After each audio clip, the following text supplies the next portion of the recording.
Bonjour à tous, donc je vais vous présenter le programme de la Rencontre nationale des directeurs de l'innovation, 12e édition cette année, qui a lieu le 18 juin donc, à Paris, et qui traite cette année donc des innovations européennes d'excellence à impact global. En fait, on est parti d'une interrogation que l'on observe beaucoup dans le monde. Est-ce que l'Europe a encore quelque chose à apporter pour l'innovation et le développement du monde, avec le poids des États-Unis, des GAFA, de la Chine, de l'Inde, etc. Et donc, c'est une analyse de l'excellence européenne vers le monde entier. Et on voit sur cette carte la France et l'Europe. La France qui ne représente plus que 0,7% de la population mondiale et l'Europe un peu moins de 10%. Et contrairement à des idées reçues, l'impact global est très important et a des bonnes perspectives. Donc, question, apport de l'innovation européenne au développement mondial, et on présentera le renouveau en cours des valeurs d'innovation et de progrès en Europe. Alors le lieu, donc on se retrouvera à la Maison des Océans, d'Institut océanographique, comme on fait chaque année. C'est un des plus beaux lieux de Paris, en fait, avec un grand amphi. Ça appartient à Monaco, c'est un institut océanographique. Et donc c'est un lieu très agréable, avec un grand amphi et très convivial. Alors l'objectif, en fait, alors c'est assez simple, j'ai résumé en quelques mots, une journée exceptionnelle, réconfortante, parce qu'on voit un peu la puissance d'action européenne, très inspirante aussi, des innovateurs très inspirants à la rencontre de l'excellence européenne. Alors les intervenants sont tous des gens passionnés, impliqués dans des entreprises et des organisations qui ont des valeurs universelles, qui ont des innovations à fort impact, c'est-à-dire qui touchent beaucoup de monde, qui améliorent significativement la vie des gens, au service du progrès humain et de l'épanouissement des individus. Par ailleurs, c'est une grande opportunité de networking, vu que c'est le principal rassemblement de responsables d'innovation en Europe, avec près de 500 acteurs de l'innovation. Donc une occasion d'échange agréable entre personnes et une vision à 2030. Et comme d'habitude, c'est gratuit, comme toujours, mais sur invitation. Donc si vous voulez participer, il faut demander une invitation, c'est réservé aux professionnels. Ce n'est pas une conférence grand public. Alors, 4 grands thèmes qui sont abordés en 4 panels, 2 le matin, 2 l'après-midi, avec 4 intervenants chaque fois, pour qu'on ait le temps de présenter, de discuter ensuite. Premier panel, vision globale, enjeux technologiques, économiques, culturels de l'innovation en France et en Europe vers le reste du monde. Le deuxième, l'innovation inclusive, globale pour tous et pour tout le monde. C'est une particularité de l'Europe, c'est qu'elle a des valeurs humanistes fortes. Ensuite, on aura 2 interludes, une présentation d'un invité spécial, je le présenterai, à savoir le musée du Louvre, juste avant le repas, et après le repas, la remise des Hermès de l'innovation, qui sont le prix de l'innovation humaniste. Ensuite, 2 panels l'après-midi, un sur innovation industrielle au service du développement de la planète. Donc on verra des industriels, tous leaders mondiaux, en plus avec des valeurs fortes, qui mènent la course en tête au service du développement mondial. Et dernier panel sur les connaissances, les compétences, les métiers, les savoir-faire au plus haut niveau d'excellence mondiale, donc avec des organisations qui en sont porteuses.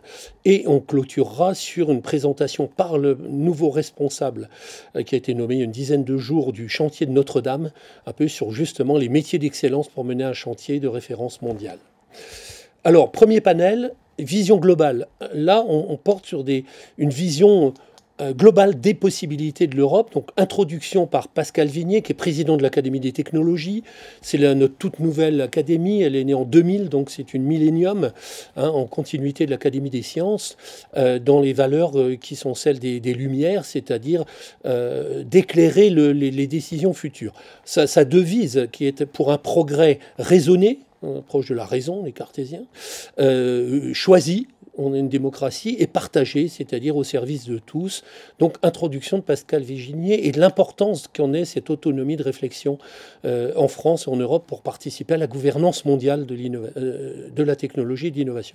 Ensuite, je vous ferai un benchmark. Je présenterai donc où en est exactement l'Europe aujourd'hui dans toute une série d'indicateurs d'innovation, dans la connaissance, dans la recherche, dans le développement humain durable, dans les technologies de l'information, position par rapport aux GAFA, etc., pour avoir une vision précise d'où en est l'Europe, et on verra qu'elle n'est loin d'être mauvaise et qu'elle s'améliore.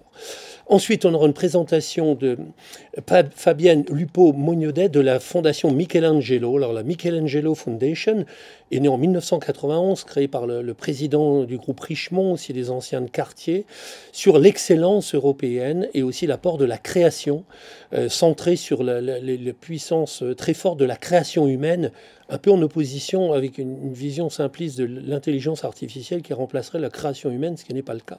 Très important, l'intelligence artificielle, mais ça ne se substitue pas à la création. Alors, la Fondation a réussi une opération fantastique l'an dernier avec une exposition qui s'appelait Homo Faber, considérée comme la plus belle exposition mondiale l'an passé, sur ce que l'Europe peut faire de mieux. Et beaucoup de monde rejoint la Fondation Michelangelo dans cette vision humaniste de la création et de l'excellence européenne. Donc, ils viennent d'Italie et de Suisse pour nous, à cette occasion. Ensuite, on aura une présentation de Gwendal Legrand de la CNIL, alors vous connaissez, Commission nationale informatique et liberté, qui joue un rôle déterminant sur un point qui est aujourd'hui le point principal dans le développement de l'économie numérique, c'est-à-dire les données personnelles. Alors, ils ont participé à la création du RGPD, dont tout le monde a entendu parler, sur la défense des données individuelles.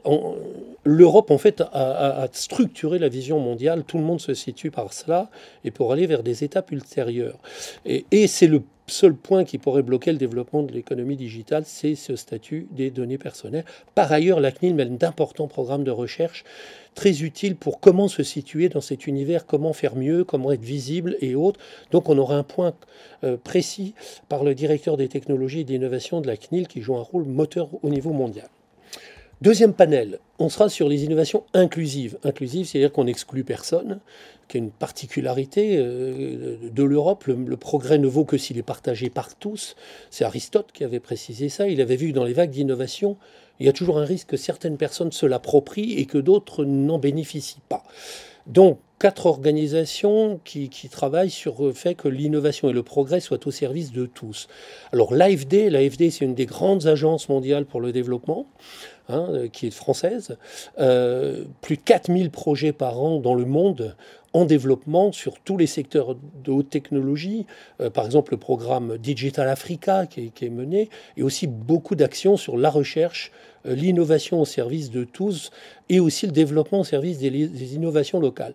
Et donc un zoom sur ce rôle déterminant que joue l'AFD, qui est au carrefour de beaucoup d'éléments, qui est un nouveau programme et qui intervient de plus en plus en support au programme d'innovation des pays émergents, c'est-à-dire qui regroupe 5 milliards de personnes, et qui n'est pas assez connu et qui est un support clé pour le développement des entreprises dans leurs projets d'innovation internationale. Ensuite, alors le petit nouveau, l'entreprise nouvelle qui monte, Nickel. Alors l'intérêt est compte Nickel,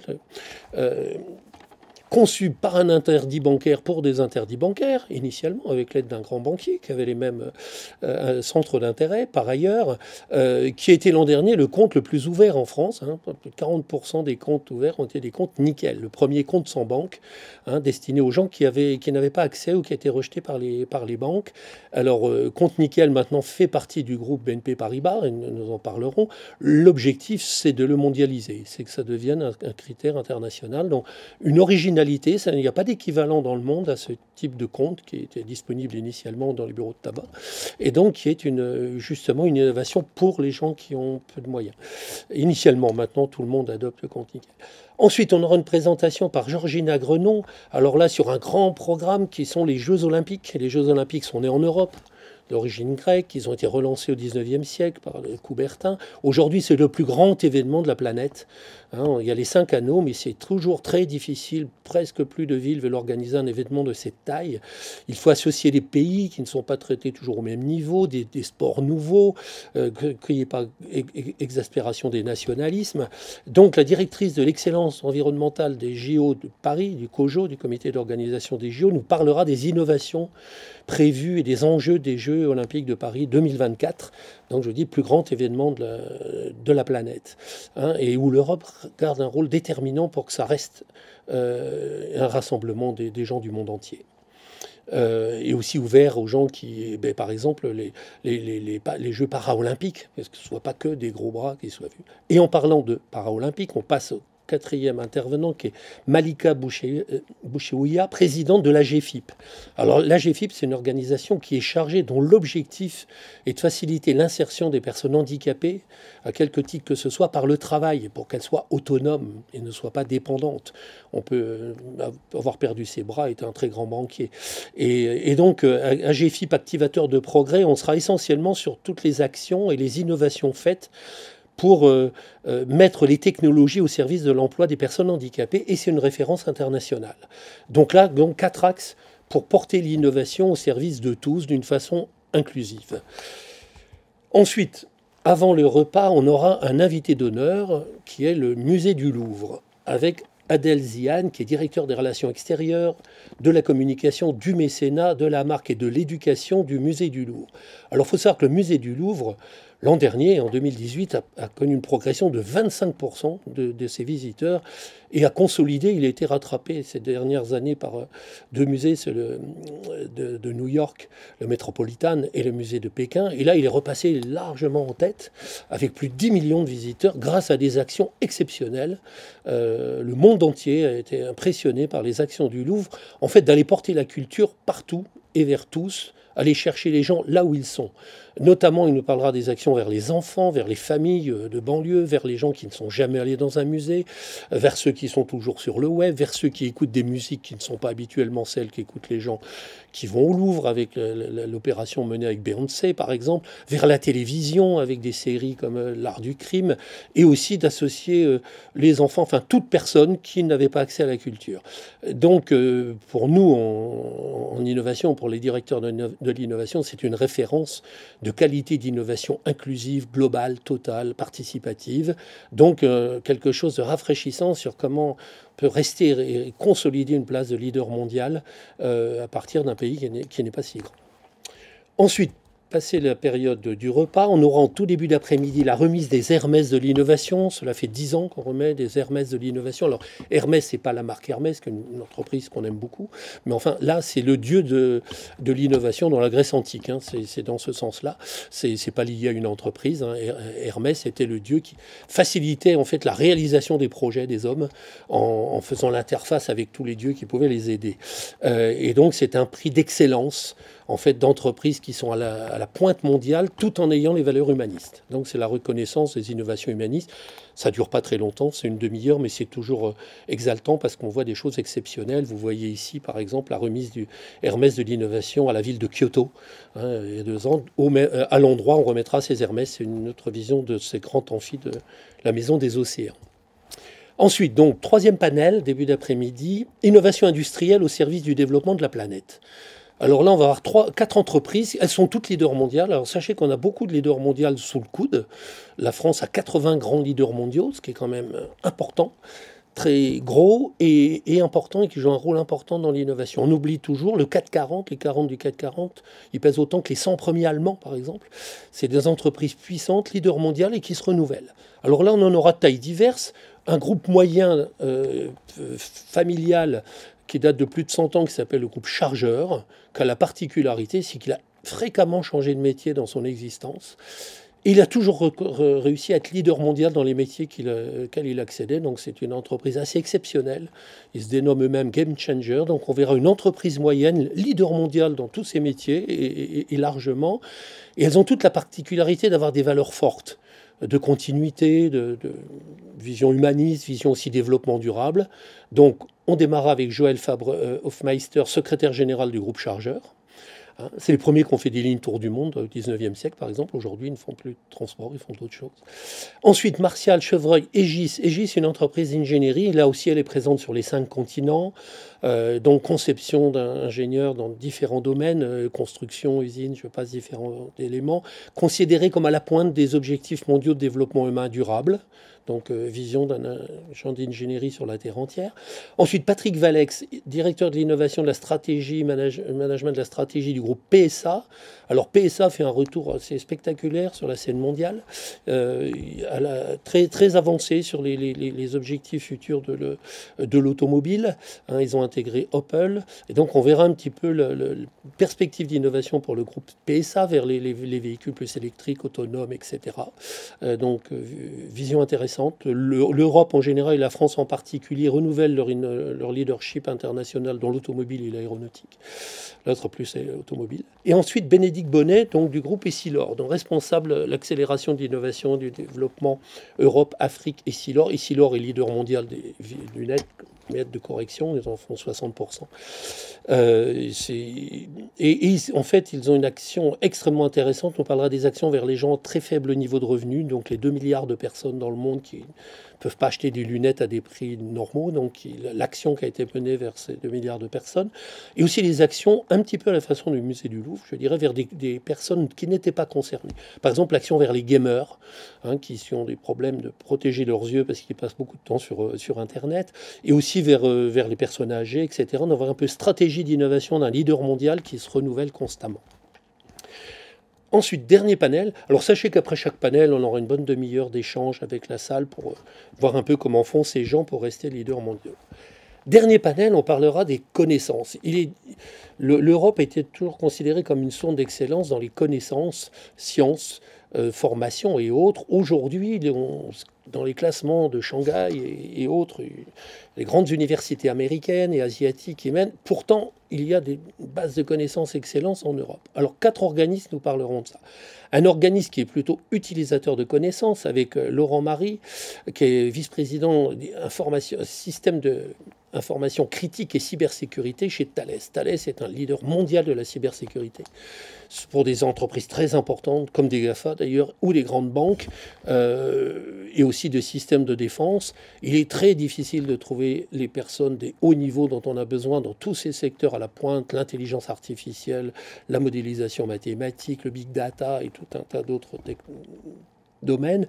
Donc on parlera avec lui de la façon dont on renouvelle les compétences, dont on les maintient, dont on va les chercher, dont on arrive à les capter, puisque c'est un des plus grands embaucheurs de gens de compétences à la pointe mondiale, donc chez Thales.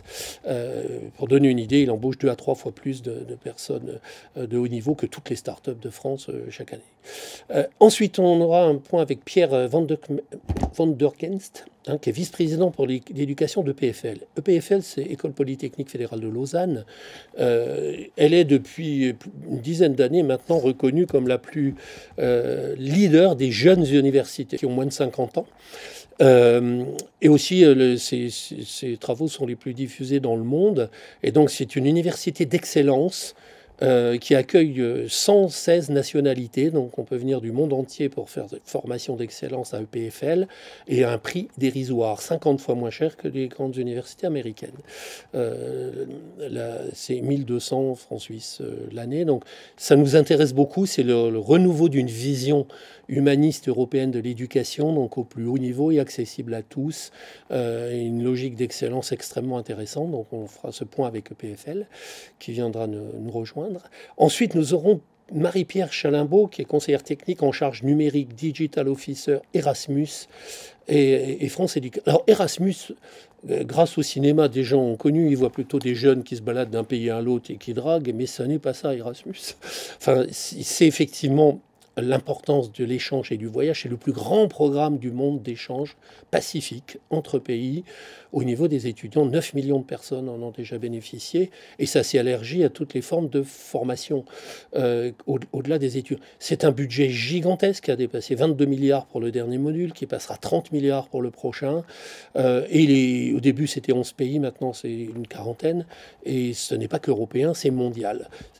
Et en plus, ce n'est pas juste l'échange. Il y a d'autres axes de travail Erasmus, notamment vers les entreprises pour leur fournir les meilleures compétences possibles et dans leur expansion internationale. Donc on fera un point pour comprendre l'ampleur et l'intérêt d'Erasmus au cœur de l'excellence européenne en éducation.